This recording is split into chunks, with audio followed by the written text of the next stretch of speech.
Hey, I'm glad you're here. Thanks for tuning in to Shaping Success. I created this show to show other people that success is different for everyone. You define what your success is, and that's what it's all about. If you can do me a favor, though, I'm going to need some help here. I need you to subscribe. I need you to like. I need you to review. I need you to share this wherever you can. I cannot grow the show without your help. Please help me. If you have any questions, reach out. Wes@westankersley.com. DM me at wes.tankersley on Instagram. I'd love to talk to you, love to chat. Help me grow the show. Now, let's get to the episode. I hope you enjoy it.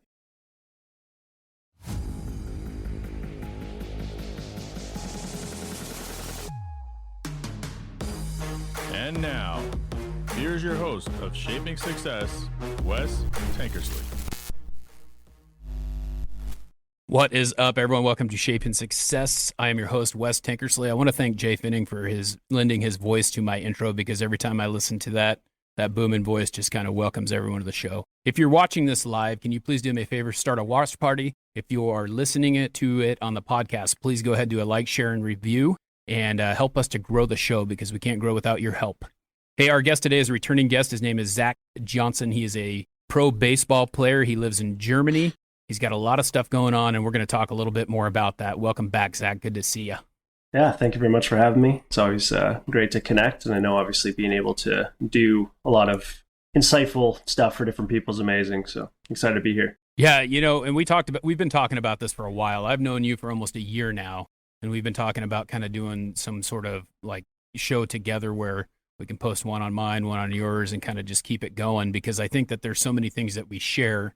A little bit of the difference is that you come from a pro athlete perspective, and I come from kind of just that regular everyday perspective and trying to change the way that people think. So we're going to talk a little bit about mindset today. Yeah, excited to dive into it. Yeah, so one of the things that I want to talk about, because you and I have had conversations before about the switch that you have as a professional athlete when you go into the dugout and what that looks like. I don't know that many people understand the way that baseball is kind of a business when you get out of college. Can you kind of explain the transition from college to professional level, and kind of how that mindset kind of shapes the way that you participate in the sport? Yeah, one of the biggest things I think for the transitional for a lot of people is when you're in high school, when you're in college, right? You obviously want to be personally successful. You want to have that, stats and everything, but you also want the team to be successful. You're rooting for the guy beside you. You're rooting for, the development of them. And then your coach is right there trying to help you with the development and kind of getting everything going. And as you transition into professional, what you really notice is teams want to be successful, but at the same time, each guy's fighting for that position, right? There's so many guys behind you that want that position that you can have a bad week, bad weekend, bad couple weeks, and all of a sudden your job's gone. So you have to, instead of being so set on being kind of more of a team camaraderie, you really have to stay to yourself and really stay in your own lane. So you kind of have to develop a little bit more of an introverted personality when you're at the field, because all it takes is one little complaint to a teammate who maybe sees an opportunity to take that position from you. He goes to the coach, goes to GM, says something, and also next thing you know, your contract's gone or you're sitting on the bench. So definitely changed it a lot. So you really have to kind of find your lane, so to say, and really dive into who you're going to be and what you want your career to transcend to be, essentially. Yeah, and we talked about it a little bit earlier today. We were talking about how it kind of becomes this where it's a team sport, but it turns into like an individual team sport. And when I say that, when I was coaching high school baseball, we're sitting here and, like you said, it's more of that team atmosphere where everyone's success is everyone's success. Whereas when you're under contract and you're getting paid to do a job, the person who is buying for your position wants to outwork you, wants to out-hustle, wants to earn your position. So if you don't perform, then your job is essentially gone, correct? Yeah, and I think one of the best examples of that of all time is you look at Lou Gehrig. That is a guy that obviously he's a legend. He's bigger than life in the game of baseball, but that is a guy who we know who he is simply because the guy in front of him got hurt and he took that position and never gave it up. If that wouldn't have happened, none of us might know who Lou Gehrig was, right? And so to think about that, that really puts it in perspective. Somebody that was that talented and was that, major in the spectrum of the world with what, Lou Gehrig's disease has become connected with ALS, and it's done some amazing things down that road. that almost didn't happen, right? And if it can happen in that situation, it kind of really puts it in perspective. No matter who you are, there's a chance your position might be gone and somebody might just step in. So yeah, it really does become an individual team sport where, you really kind of are on an island. And what's really interesting is you'll see a lot of the pitchers will communicate and befriend the position players instead of their fellow pitchers because they don't want to have that camaraderie and maybe slip up. Whereas the same thing, it's kind of outfielders will stick with pitchers. Outfielders and infielders will be friends, but outfielders typically aren't friends with the other outfielders. It's really strange dynamic. Honestly, it's very different. And you, for your professional career, you've played a bunch of different positions. You talked about kind of, I think you called it like the grease guy, the guy who could play anywhere. You could pitch, you could catch, you could play in the infield, outfield. How does that kind of play into that? That's got to be a tough situation when you're a professional athlete and no one really, you kind of probably have to learn to be kind of a loner at that point, right? Well, I mean, obviously, just depending on the team, depending on what position you're going to play. So, it primarily just play outfield. So that's been the lane. But yeah, as you said, had my initial break into, I was playing, third base, first base, so corner infielder. Corner infielders typically talk to middle infielders, but don't talk to the other corner infielders. And then, those same guys will talk. It's super strange. And that's why, you see movies, I use Major Leagues as an example. You see the two guys up the middle, they're best friends. But they're best friends because they'll talk to each other because they're not trying to compete for each other's position. Now, you'll see two shortstops typically won't be best friends. You won't see two third basemen be best friends. It's such a strange dynamic, but it's so heavily ingrained into the culture that, you have to have a mindset. And one that, you and I have talked about as well, too, is like, I meet people away from the field all the time. They're like, oh my God, you're a totally different person because I've developed this mindset. And I always use Kobe as an example, right? He always had that thing where he was like, I would get into this mindset where when I'm in my zone and when I'm doing what I want to do, get out of my way, leave me alone, don't talk to me, right? So when I step onto the field, I'm not the guy that's going to be talking in the dugout. I'm not a rah-rah guy. I'm not going to be doing the cheer, rah-rah thing. I'm focused in on what I'm doing. I'm writing notes about what I'm doing to be successful because I know that's what's helped me. The times when I've, shifted away from that is when I haven't been successful. So you really have to develop that mindset where you kind of go into that locked in zone. Some guys can be the clown, right? Of course, every team has that guy. But you notice, I use Eric Burns as an example. Eric Burns was that clown in the dugout. How many teams did that guy play on? Because no team wanted to keep him because his play would fluctuate up and down all the time. You look at baseball trajectory in the last, 50 years, some of the most hated players are the best players. Reggie Jackson, everybody hated that guy, but he was an absolute legend. Mickey Mantle wasn't, all that well liked. Barry Bonds, for an example, I know you're a Giants fan, use him. Everybody hated him. Him and Jeff Kent hated each other. But the thing is, They had that same mindset. And then the funny thing is, everybody only talked about them at the field. There's lots of stories about them away from the field talking and being friends. So it is such a unique dynamic. And it's definitely helped me learn a lot about myself and obviously transition into a lot of the stuff that we've talked about that I have going outside of baseball as well. Yeah, so before we get to that, because I want to talk about kind of what you're doing, because we're kind of, with COVID, it's kind of adjusted your situation just a little bit over in Germany. But, the competition thing is kind of one of those crazy deals. And we talked a little bit about this morning, like how you act in the dugout in pro ball versus how you act in the dugout, like in college or high school. You basically kind of told me that you don't really talk a lot to anyone in the dugout because you're trying to stay in that zone. Can you talk a little bit about why that is? Well, and I think it's important just to understand yourself. I mean, whether we're playing a sport or we're doing business or anything, you really have to know your strengths. And I know for myself, when I get into that zone, if I stay in that, I'll be okay. But if I get distracted or I let something else outside of my control take me out of that, it's really hard for me to get back into it. So the easiest thing for me to do is, there's lots of dugout tricks and different things like that going on. You always have different guys joking around. You have different people doing different things. But for me, I always have the same spot in the dugout that I go to. I sit there. And usually after, first 3-4 games playing with a new team, they recognize that and they just leave you alone, right? And that is something that in college, right, you're sitting there, you'll have coaches coming at you or players coming at you, oh, be a team guy, get up, do whatever. And it's like, no, man, like, leave me alone. I need to do my own thing. Whereas in pro ball, everybody's kind of understanding, like, that's what's going on.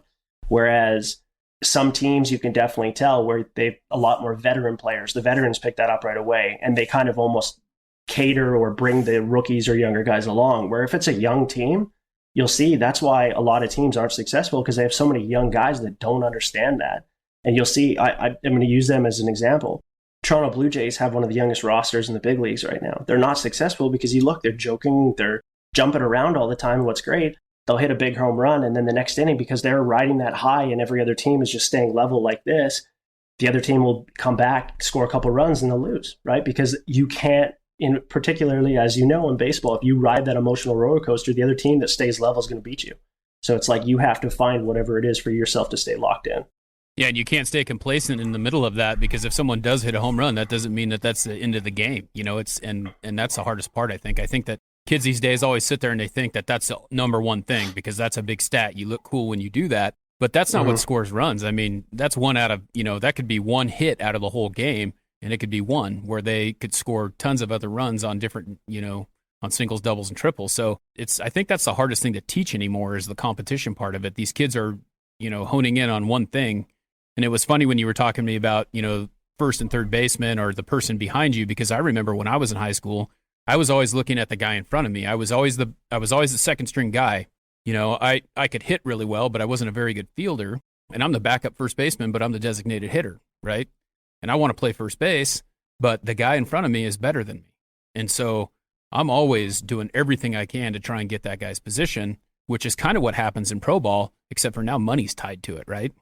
Well, and what's so interesting too, and kind of just alluding on something that you were saying there, I've literally heard in the dugout, whether it been like I suffer an injury myself, or I'm just sitting out for a couple games because we're on a bit of a hot streak, and coach is trying to keep everybody fresh for playoffs, whatever the situation is. And I've heard pitchers in the bullpen, or I've heard different position guys go, "Oh, I really hope he strikes out here." And that is a whole other another level of hearing, right? And it's one of those crazy things. And one thing to kind of touch on the competitiveness, one thing that I've really recognized over the past 10 years, whether it be culturally or whatever it is, there's a lot more of this. Oh, I know that guy on the other side of the field. That's my friend. I'm like, even if I know that guy across the field, I'm not going to go up to him during a game and be like, "Hey man, how's everything going?" Like, that guy is essentially taking away from, the money that I could possibly be making, because all it takes is for my team to see, oh, this guy's good. He then transfers over to my team, takes away from me. I'm not going to let that happen. So a lot of kids don't necessarily recognize it. And it happens with scholarships all the time, right? You have a lot of guys, they'll play against each other. And yeah, I know there's a lot more travel ball, so people are playing against each other consistently. But what's really interesting, to get this mindset where it's like, oh, that's my friend. And maybe they ease up that little bit. All it takes that one game, you ease up, scout sees that opportunity gone, right? Yeah, and it's crazy. We talked a little bit about, like how that works out for people signing these one-year contracts in MLB over here. And I'm assuming it's the same in Germany, but they'll sign a one-year contract, but it's almost like a relief if they get a multi-year deal, because they know that they're going to be there for a while. Whereas a one-year deal, it's like either I don't want to get hurt, or I'm going to have to work as hard as I can to get that big contract.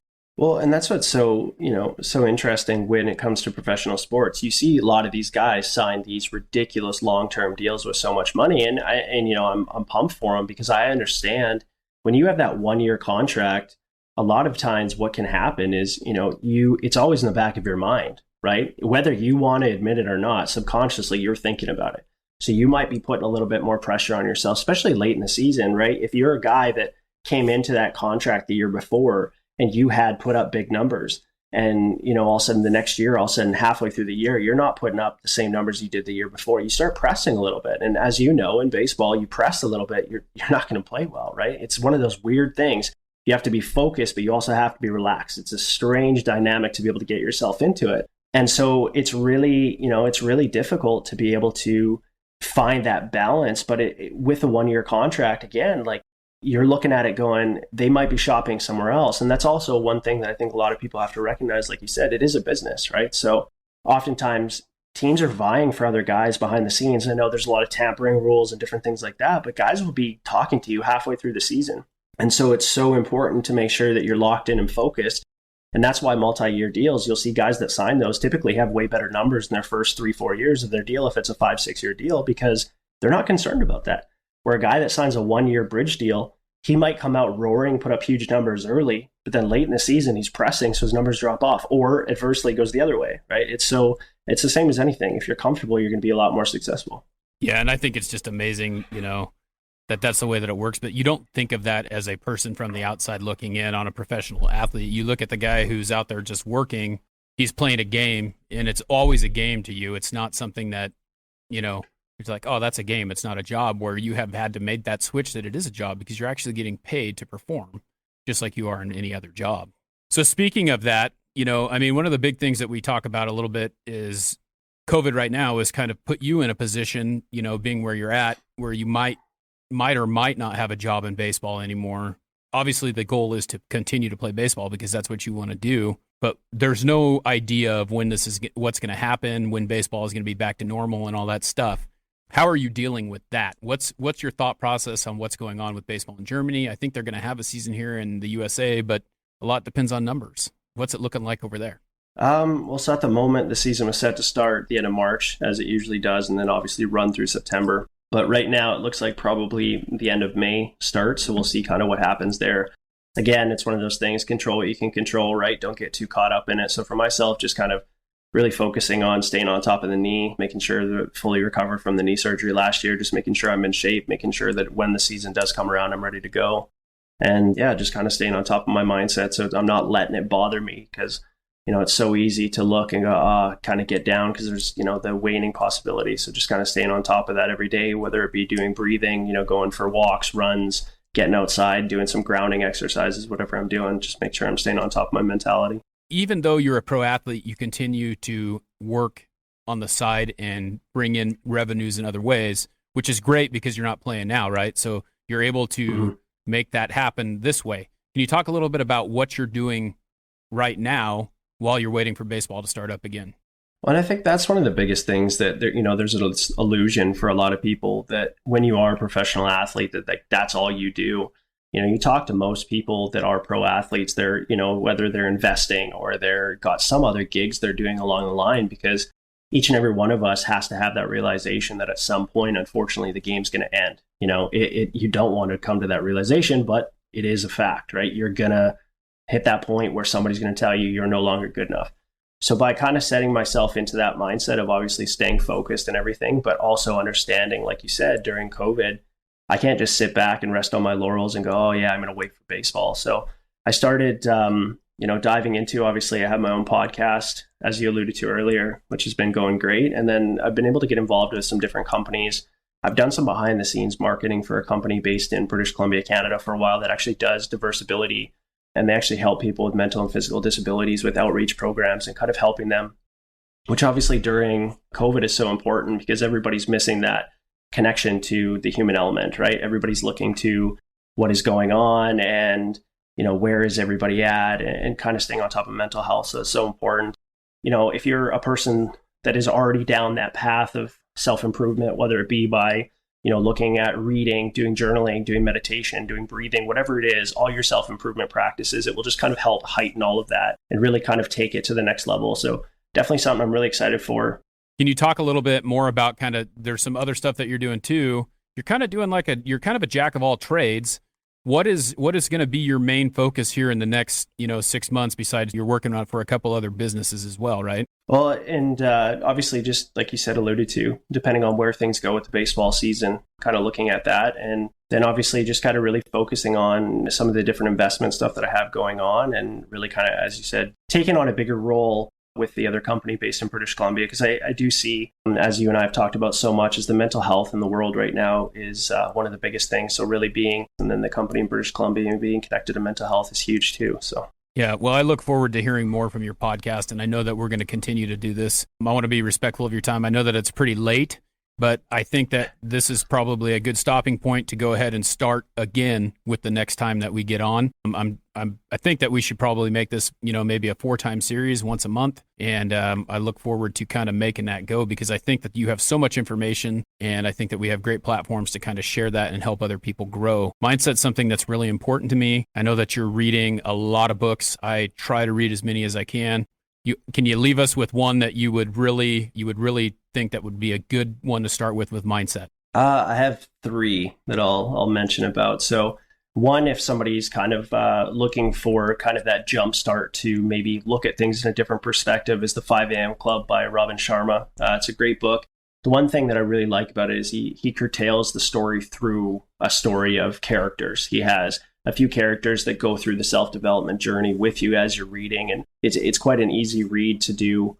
Jay Shetty's Think Like a Monk is great for people that are kind of looking for a different perspective. And I really like how he takes the monk practices and puts it into real life, so to say, that isn't at a monk chapel or temple. And he's putting it into everyday with social media and different things like that.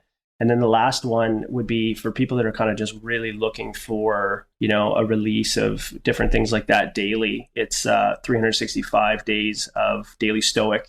It's by Ryan Holiday. Every single day, it's just a little expert of, kind of how to stay centered in the moment and kind of how to just really not focus too much on the external, to kind of just really focus on the external, because we can't control what's going on in the government. We can't control what's going on outside. We can only control what's going on in our own bubble.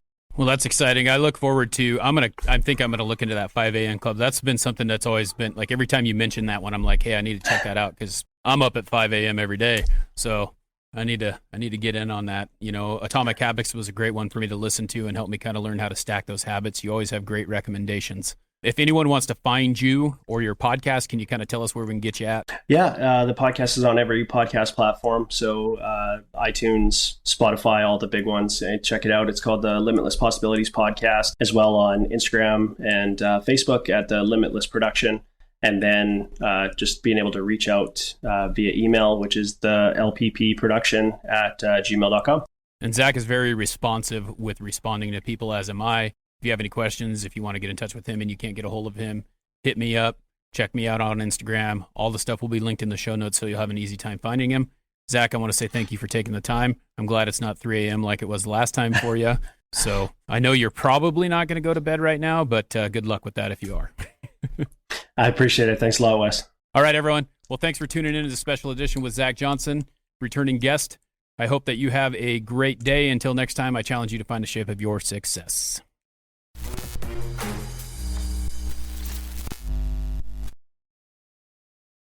Little timer action.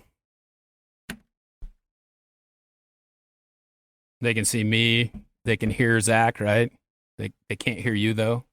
Oh, they can hear me because I turned it on. Hi, I'm here. It's the voice of Jeff. You guys ever seen The Wizard of Oz? This is kind of what it's like. He's the wizard. Yeah, I'm wearing like green emerald shoes today with a giant diamond encrusted belt that goes around my stomach because I was a prize fighter at one time in my dreams. But they still gave me the belt. Man, these nerds got some weird dreams sometimes. It's okay, though. It's okay. Your other guest the other day, he was on the Barney show. Yeah, can you believe that? That's pretty cool. And wasn't it Tom Hanks that told him that after this movie I'm gonna be unemployed just like you? No, he didn't say that. Well, it was another guy. It's kind of the truth. Yeah, it was another guy, but I somehow thought it was Tom Hanks. no, Tom Hanks was one of the people that he worked with, but it was another guy. Well, I mean, he was right though. Really, every actor is partially employed, part-timers, and after that 2-month stint, they're out of work. Yeah, and that's kind of, I look at it this way. It's kind of like my job. It's like a commission job, It's the same thing. You have a job for a little bit. There's a contract. If the contract runs out, then you're done. Same as baseball, man. Yep. Very true. Mm-hmm. Which is why we're going to be talking to a baseball dude today in only we're gonna 5, 4, 3, 2, 1, go. Hey, have you heard about TV PBN? They actually sponsor my show. As a matter of fact, they recorded it. We do live shows every week on Facebook. If you would like to have your own show, go ahead and hit me up. Wes@WesTankersley.com. I'd love to help you get started. We have free shows, we have partnerships, we have paid shows. It all depends on what you're trying to do. But if you would like another way to get your content out there, hit me up, let me know. Again, like, share, and review this podcast if you've made it this far. I really appreciate your support. Help me to grow it.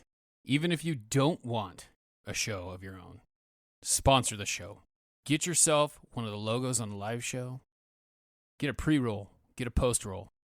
Whatever you're looking for. let me help you grow whatever it is that you're doing. I'd love to help you out. Have a great day.